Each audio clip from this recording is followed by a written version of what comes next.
प्रिय भक्तों, आज की कहानी है भगवान शिव, उनके परम भक्त और लालची सेठ की रहस्यमयी कहानी। बहुत समय पहले की बात है। काशी के पास एक छोटा सा गांव था, जहां लोग भगवान शिव की पूजा बड़ी श्रद्धा और भक्ति से करते थे। वहां एक साधारण सा ब्राह्मण भक्त भी रहता था, जिसका नाम हरीश था। वह परम शिव भक्त था और उसकी दिनचर्या भगवान शिव की पूजा अर्चना, भजन और ध्यान में ही बीतती थी। हरीश गरीब था, लेकिन उसे कभी अपने धन या वैभव की चिंता नहीं रहती थी। उसका विश्वास था कि भोलेनाथ की कृपा से उसकी हर जरूरत पूरी होती रहेगी। हरीश का जीवन बहुत ही साधारण था, लेकिन उसकी भक्ति अत्यंत गहरी थी। वह अपने घर से रोज सुबह काशी विश्वनाथ मंदिर जाता, गंगा जल से अभिषेक करता और शिवजी के चरणों में पुष्प अर्पित करता। उसकी सच्ची भक्ति के कारण गांव के लोग भी उसका सम्मान करते थे। वह जितना सादा और विनम्र था, उतनी ही गहरी उसकी भक्ति थी। वहीं उसी गांव में एक और व्यक्ति था, सेठ रमाकांत। रमाकांत बहुत धनी व्यापारी था, परंतु उतना ही लालची भी। उसके पास सोने चांदी का ढेर था, लेकिन उसका मन कभी तृप्त नहीं होता था। दिन रात उसकी चिंता बस धन कमाने की होती थी। वह भगवान शिव में आस्था रखता था, परंतु उसका भगवान के प्रति समर्पण उतना गहरा नहीं था जितना धन के प्रति था। रमाकांत शिवलिंग पर महंगे आभूषण और धातुएं चढ़ाता, परंतु उसकी भक्ति में सच्चाई की कमी थी। रमाकांत हमेशा सोचता, अगर मेरी पूजा इतनी महंगी है, तो भगवान शिव मुझ पर प्रसन्न क्यों नहीं होते। हरीश तो कुछ भी चढ़ाए बिना ही भगवान को प्रसन्न कर देता है। परम भक्त की परीक्षा। प्रिय भक्तों, एक दिन रमाकांत ने सोचा कि वह हरीश की सच्ची भक्ति को परख कर देखेगा। उसे विश्वास था कि उसका धन ही उसे भगवान शिव की कृपा दिलाएगा। उसने हरीश को मंदिर में देखा और सोचा, यह ब्राह्मण कितना गरीब है, फिर भी लोग इसकी भक्ति की तारीफ करते हैं। अगर मैं इसे परखूं, तो पता चलेगा कि इसकी भक्ति सच में कितनी गहरी है। सेठ रमाकांत ने हरीश को बुलाकर कहा, हरीश, तुम इतने गरीब हो, लेकिन फिर भी भगवान शिव की पूजा में लीन रहते हो। तुम्हारे पास धन नहीं है, फिर भी तुम कैसे इतनी श्रद्धा से भगवान की सेवा कर लेते हो। हरीश ने मुस्कुराते हुए कहा, सेठ जी, भगवान शिव केवल सच्चे मन से की गई भक्ति को स्वीकार करते हैं। धन या महंगे आभूषणों का उनके लिए कोई महत्व नहीं है। जो सच्चे मन से उनकी पूजा करता है, वह उनकी कृपा का पात्र बनता है। रमाकांत को हरीश की बातों पर विश्वास नहीं हुआ। उसने सोचा कि यह सब बस दिखावा है। उसने हरीश से कहा, ठीक है, अगर तुम्हारी भक्ति इतनी सच्ची है, तो मैं तुम्हारी एक परीक्षा लेना चाहता हूँ। अगर तुम इसमें सफल हुए, तो मैं मान लूंगा कि तुम्हारी भक्ति वास्तव में सच्ची है। हरीश ने विनम्रता से सिर झुकाया और कहा, सेठ जी, मुझे कोई परीक्षा देने की आवश्यकता नहीं है। भगवान शिव मेरे हर कदम में मेरे साथ हैं, परंतु अगर आप चाहते हैं, तो मैं आपकी परीक्षा को स्वीकार करता हूँ। भगवान शिव की माया। रमाकांत ने अपनी योजना के अनुसार हरीश को एक कठिन चुनौती दी। उसने कहा, तुम्हें 7 दिनों के भीतर इतनी बड़ी रकम जुटानी होगी कि काशी के सबसे बड़े मंदिर में शिवलिंग पर सोने का अभिषेक कर सको। अगर तुम ऐसा कर पाते हो, तो मैं मान जाऊंगा कि तुम्हारी भक्ति सच्ची है। अगर नहीं, तो तुम्हें मंदिर जाना छोड़ना पड़ेगा। यह सुनकर गांव के लोग चकित हो गए। वे जानते थे कि हरीश के पास इतना धन नहीं था कि वह ऐसा कर सके, परंतु हरीश ने शांत मन से सेठ की बात मान ली और कहा, जो भी भगवान शिव की इच्छा होगी, वही होगा। हरीश ने भगवान शिव से प्रार्थना की, हे भोलेनाथ, मैं तो आपके चरणों का दास हूँ। मेरी परीक्षा केवल आपकी कृपा पर ही निर्भर है। जो भी हो, आपकी इच्छा सर्वोपरि है। उधर सेठ रमाकांत ने सोचा कि अब हरीश की पोल खुल जाएगी। वह अपनी धूर्तता पर हंसते हुए अपने व्यापार में और अधिक व्यस्त हो गया। परम भक्त का संघर्ष। हरीश ने 7 दिनों तक भगवान शिव के सामने उपवास रखा और केवल उनकी कृपा की प्रतीक्षा की। वह दिन रात शिव जी का ध्यान करता और गंगा जल से उनका अभिषेक करता, लेकिन 7वें दिन तक उसके पास इतना धन नहीं था कि वह सेठ रमाकांत की परीक्षा को पूरा कर सके। 7वां दिन आया और हरीश फिर भी शांतचित्त होकर शिवलिंग के सामने बैठा रहा। उसने सोचा, भगवान शिव जो करेंगे, वही मेरे लिए सही होगा। उसी दिन एक रहस्यमयी घटना घटित हुई।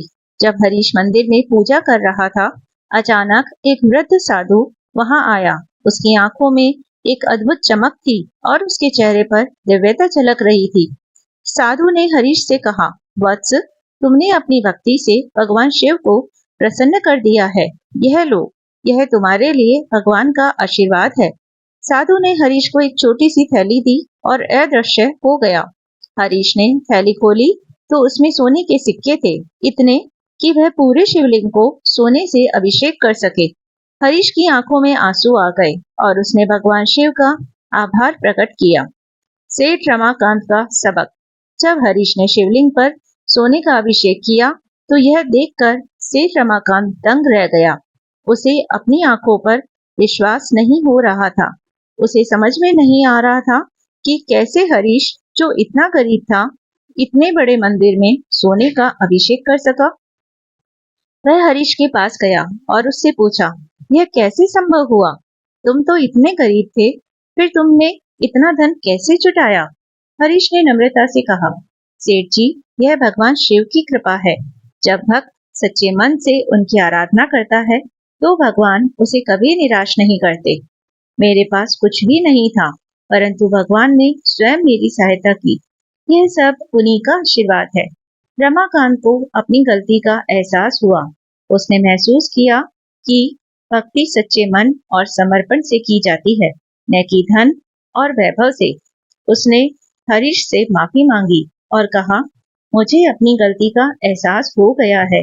मैं समझ गया हूँ कि भगवान शिव को खुश करने के लिए धन की आवश्यकता नहीं है, बल्कि सच्चे मन से की गई पूजा ही भगवान को प्रसन्न करती है। भगवान शिव की सीख। इस घटना के बाद सेठ रमाकांत का मन पूरी तरह बदल गया।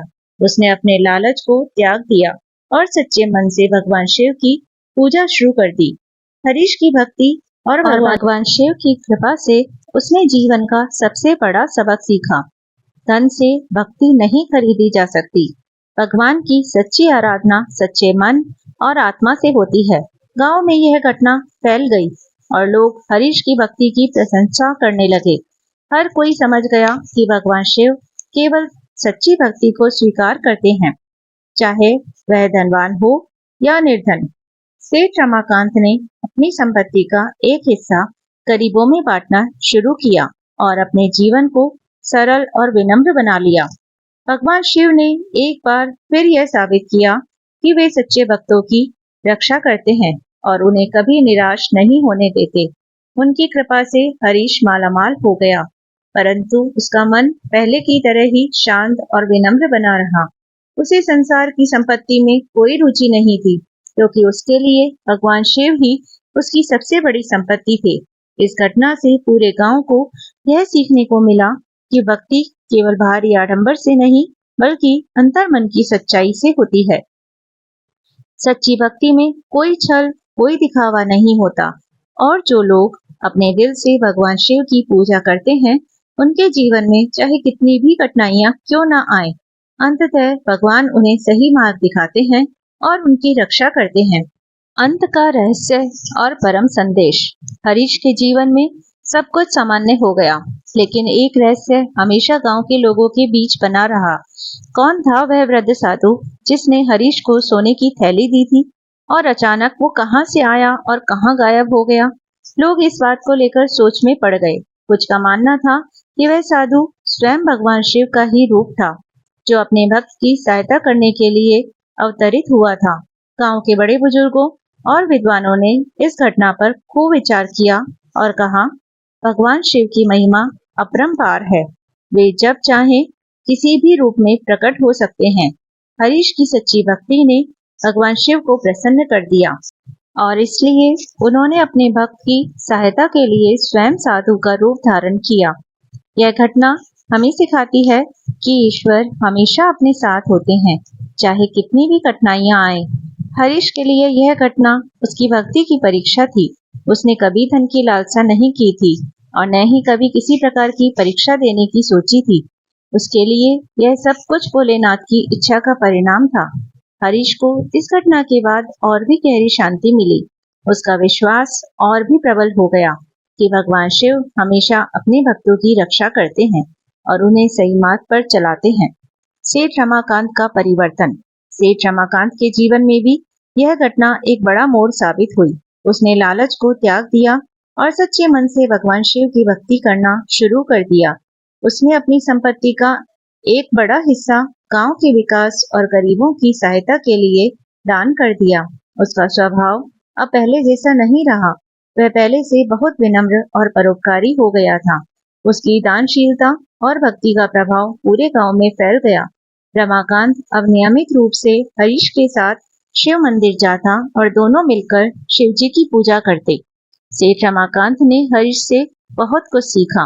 विशेष रूप से यह है कि भक्ति और निष्ठा का माप धन या प्रतिष्ठा से नहीं होता, बल्कि हृदय की सच्चाई और समर्पण से होता है। भोलेनाथ का अनंत आशीर्वाद।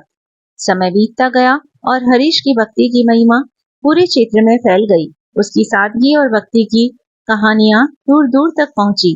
लोग उससे आशीर्वाद लेने आने लगे और जो भी उसकी शरण में आता उसे अद्भुत शांति का अनुभव होता। परंतु हरीश ने कभी खुद को खास नहीं समझा। उसके लिए सब कुछ भगवान शिव की कृपा थी।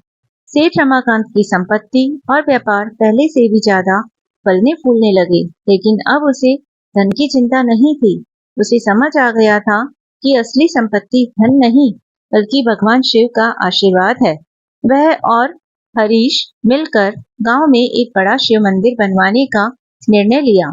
इस मंदिर का नाम रखा गया शिव कृपा मंदिर, जो सच्ची भक्ति और समर्पण का प्रतीक बन गया। अंत में मिलने वाली सीख। इस घटना ने पूरे गांव और क्षेत्र के लोगों को एक बहुत बड़ी सीख दी। पहली, सच्ची भक्ति का मूल्य। भक्ति का माप धन या वैभव से नहीं होता, बल्कि हृदय की सच्चाई और समर्पण से होता है। भगवान शिव उन भक्तों पर कृपा करते हैं जो सच्चे दिल से उनकी पूजा करते हैं, चाहे वह धनी हो या गरीब। दूसरी सीख, लालच का परिणाम। लालच और घमंड से मनुष्य का पतन होता है। सेठ रमाकांत ने जब यह समझा कि धन से भगवान को प्रसन्न नहीं किया जा सकता, तब उसने सच्ची भक्ति का मार्ग अपनाया और उसके जीवन में शांति और समृद्धि दोनों आई। तीसरी सीख है ईश्वर की अदृश्य कृपा। भगवान शिव अपने भक्तों की हमेशा रक्षा करते हैं, भले ही वे प्रत्यक्ष रूप से उनके सामने ना हो। भगवान के रूप और मार्ग रहस्यमय हो सकते हैं, परंतु उनकी कृपा हमेशा उनके भक्तों के साथ होती है। चौथी सीख, सादगी में शक्ति। हरीश की सादगी ने यह साबित कर दिया कि साधारण जीवन और सच्ची भक्ति में अपार शक्ति होती है। धन और वैभव की तुलना में सच्चे मन से की गई प्रार्थना और समर्पण भगवान को अधिक प्रिय है। गांव के लोग अब नियमित रूप से शिव कृपा मंदिर में पूजा करने आते थे और उस घटना की कहानियां सुनाते थे, जिसमें एक साधारण भक्त की भक्ति ने भगवान शिव को प्रसन्न कर दिया था। हरीश और सेठ रमाकांत ने मिलकर पूरे गांव को एक नई दिशा दी, जहां धन की नहीं, बल्कि भक्ति और प्रेम की पूजा की जाती थी। इस तरह यह कहानी हमें सिखाती है कि भगवान शिव सच्ची भक्ति के प्रतीक हैं और जो भी दिल से उनकी पूजा करता है, उसे उनका आशीर्वाद अवश्य मिलता है। प्रिय भक्तों, अगर आपको यह कहानी अच्छी लगी है, तो प्लीज आप इसे ज्यादा से ज्यादा लाइक और शेयर कीजिए और ऐसी ही और कहानी सुनने के लिए मेरे चैनल को सब्सक्राइब कर लीजिए। और अगर आप मुझे फेसबुक से देख रहे हैं, तो मेरे पेज ज्ञान संग्रह को फॉलो कर लीजिए। धन्यवाद।